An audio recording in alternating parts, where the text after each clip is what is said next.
U.S. House Speaker Nancy Pelosi's husband, Paul, was severely beaten with a hammer this morning when an attacker broke into their San Francisco home. The speaker was not there at the time. Authorities said the suspect, identified as 42-year-old David DePepe, specifically targeted the residence. He shouted, "Where is Nancy?" before assaulting her husband. San Francisco Police Chief William Scott said officers checking on the home witnessed the attack. Our officers observed Mr. Pelosi and the suspect both holding a hammer. The suspect pulled the hammer away from Mr. Pelosi and violently assaulted him with it. Our officers immediately tackled the suspect, disarmed him, took him into custody, requested emergency backup, and rendered medical aid. Paul Pelosi suffered blunt force injuries to his head and body. He is in the hospital and is expected to make a full recovery. The attack comes as threats to American lawmakers are at an all-time high, 2 years after the January 6th attack on the Capitol. Lisa Desjardins has been following all this, and she joins me now. So, Lisa, hello. What more do we know about what happened? Well, we did get a statement just a few minutes ago from Speaker Pelosi's office. They did say that Paul Pelosi did make it through surgery for this, a skull fracture, as well as for damage to a right arm and to his hand. Surgery for those things. They say that he was successfully got out of surgery and is expected to fully recover. So that is good news. We know that he was assaulted with a hammer. We don't know if there were other weapons involved or other aspects of the assault that happened before the police arrived. Hopefully we'll get those details soon. The suspect, as you said, is a 42-year-old, someone believed to have resided in Berkeley, California, nearby. Now, we asked Mary McCord, of course, we know that she's someone who's been in National Security Department of Justice, an expert on these things, about some things that she's been hearing and that research has found about an online presence for someone with his same name. Here's what she told us.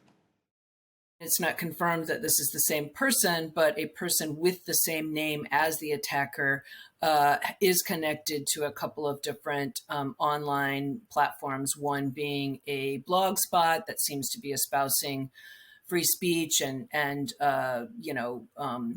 decrying censorship by the government, and the other is a website that engages in anti-Semitism, anti-LGBTQ rhetoric, QAnon, conspiracy theories, and hate speech targeting women and immigrants. And we have confirmed, I was told by a source who was briefed, that in fact the suspect did ask, "Where's Nancy?" That he went there looking for the Speaker of the House specifically. He has now been charged with multiple counts, including, Judy, very serious one, attempted murder, attempted homicide, as well as assault with a deadly weapon. There is a joint task force, the FBI, Capitol Police, and San Francisco Police working on this case. So, Lisa, a lot of questions, obviously, about how he managed to get in. Where was the security at her home in San Francisco? What is known right now about threats against lawmakers and how they're being protected? We're going to be talking about this, I think, for a few days at least as we understand this event more. But here's what I know. There was no police force there securing the residence. There is not security at the Speaker's home when she is not there. This is the case for all the protectees in Congress. Remember, as many of our viewers know well, she is second in line to be the President of the United States, and yet no security at that residence at all, other than any private security, maybe cameras or something that they might have had. Now, this summer, the House of Representatives did give allot $10,000 for every member of the House for the first time to spend on personal security at their home. They were encouraging things like cameras. Some members were able to do that, and some members are still working on that. But we know, Judy, as you reported, threats are rising still in both parties. Here we are now coming up on 2 years after January 6th. Still the threats are rising to an incredible level. I spoke to members of Congress today on the phone and staffers who say it is not subsiding. Our offices are still getting these threats.